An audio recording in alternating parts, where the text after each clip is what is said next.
The Vanara army was exhausted. Indrajit, the invincible terror of the skies, had finally fallen. But even in victory, campfires burned over a bloodied, depleted force, standing watch in the dark. At the center of the camp, inside a humble hut, Rama and Lakshmana finally rested. Back in Lanka, Ravana felt the war tilt beneath his feet. A king can survive a loss, but a tyrant's pride cannot survive humiliation. With his military strength failing, Ravana summoned a darkness that does not fight fair. He called upon his brother, Ahiravana, the ruler of the underworld. Ahiravana was a master of illusion, a sorcerer who didn't conquer armies. He erased them. Ahiravana's attack was silent. He didn't come for the guards' eyes. He came for their minds. Poisonous incense drifted into the camp. A spell slid into their breath. Wakefulness locked from the inside. And before anyone understood the shape of the danger, Rama and Lakshmana were lifted like offerings and taken directly down into the earth. When the Vanaras discovered the empty hut, panic spread like fire in dry grass. They tore through tents and ran to the edges of the camp, but the earth held no footprints. The loud battlefield suddenly felt entirely empty. Then Hanuman arrived. He didn't look for physical tracks. He walked to the exact spot where his lords had rested, knelt down, and placed his palm against the soil. He breathed in slowly. He didn't smell Ravana's pride or the familiar scent of Lanka's power. He tasted something occult, something hidden beneath the crust of the earth. Hanuman realized the rules of engagement had shifted. This was no longer a clash of swords. The enemy had dragged the war into Maya, the realm of illusion. Without hesitation, Hanuman surrendered to the pull of the dark trail and descended straight down into the ancient depths of the underworld. Down in Patala, the physics of the surface world fell apart. Light didn't shine, it bled out from jagged crystals. Sound didn't travel, it was swallowed by damped stones. Forms shifted, and the air tasted of cold metal and deep geological time. At the gates of Ahiravana's citadel stood a massive guardian. He had the scaled tail of a mighty Makara fish and the muscular body of a Vanara. He lifted his weapon, declared his name as Makardhwaja, and spoke a sentence that struck Hanuman like a thunderbolt, saying, "I am the son of Hanuman." Hanuman, the eternal celibate, possessed a fragmented lineage. During his legendary leap across the ocean to find Sita, a single drop of his sweat had fallen into the vast sea. A great Makara fish swallowed that drop, and from that union of divine essence and primordial life, Makardhwaja was conceived. Hanuman stood before a living consequence of his own boundless life force. He fought against Makardhwaja with sorrowful reverence. By subduing his own flesh and blood, he proved his devotion to Rama was absolute.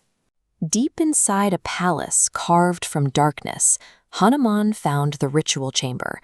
Ahiravana stood smiling, his eyes gleaming with cold purpose, towering over the bound and unconscious bodies of Rama and Lakshmana.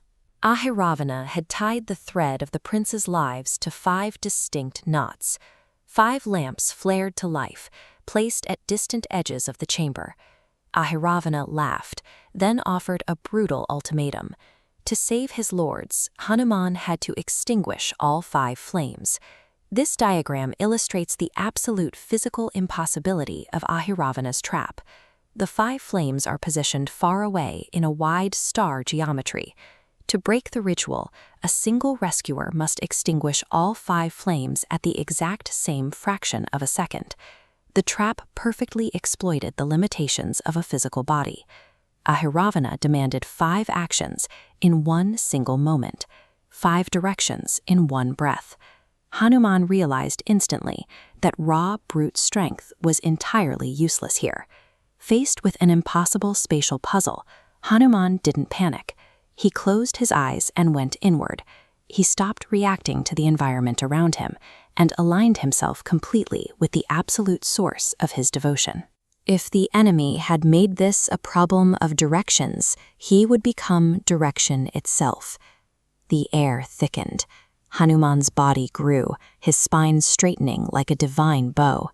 His aura expanded violently, filling the ritual chamber and fracturing the ancient dark stone walls around him as his singular face began to multiply. He emerged as Panchamukhi, the five-faced one. Ahiravana stepped back in terror.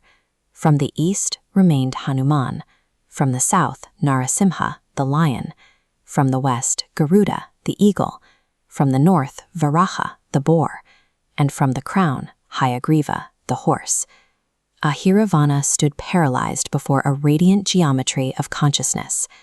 By expanding his physical presence into 5 distinct planes, Hanuman solved the spatial puzzle by occupying the entire solution at once. The chamber fell completely silent. Ahiravana unleashed spells of binding and missiles of dissolution, but they shattered on impact. Hanuman ignored him entirely. His 5 faces drew in a single, perfectly unified breath. As we see in this animation, the exhale was a shockwave of divine intention, traveling perfectly outward along 5 distinct paths at once: courage, ferocious grace, purifying freedom, unshakable stability, and illuminating wisdom. All 5 flames extinguished in a single timeless millisecond. The underworld's logic snapped. Ahiravana screamed in utter disbelief as his flawless mathematical trap broke apart. Deprived of the ritual's tether, his magical power bled out, and he was completely unmade. Hanuman returned to his normal form. He carefully lifted Rama and Lakshmana, whose breathing had finally returned to a steady rhythm. But the underworld, deeply angered by its defeat, began to violently collapse its corridors and twist its tunnels to trap them inside. The underworld's shifting maze failed to trap a being who had become direction itself. The unified strike of the Panchamukhi form demonstrated that a heart centered on one purpose can overcome the most complex divisions of space and time.